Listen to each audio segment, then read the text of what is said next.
अस्सलाम वालेकुम रहमतुल्लाहि व बरकातुहू। दोस्तों, ये एक वीडियो काफ़ी सारी वायरल है जिसमें नॉन मुस्लिम मस्जिद अल हरम में दाखिल हुआ। तो मुझे ये चीज़ अभी तक समझ नहीं आ रही कि ये बंदा किस तरीके से इसको वीज़ा मिला, किस तरीके से ये मदीना मुनव्वरा आया और किस तरीके से ये मदीना मुनव्वरा में एंटर हुआ।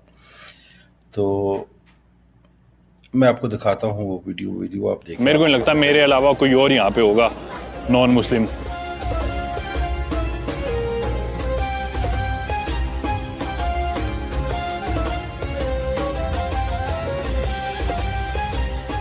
Holiest cities in Islam, birth place of Islam, ये है सऊदी अरेबिया, जिधर लोग आते हैं मिलियंस ऑफ पीपल, कई लाख करोड़ों लोग हर साल हज और उम्रा के लिए। बीच में इनके इस मैदान से मैं आ गया, खुले से में तरह तरह के आप देख ही सकते हो, पूरी दुनिया के हर कोने से लोग देखने को मिल रहे हैं। मुस्लिम जी ऑब्वियसली सारे ही।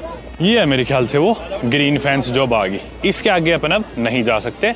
इधर से अपन फोटो खींच सकते हैं, नज़ारा देख सकते हैं, पर खुद फिजिकली आगे नहीं जा सकते।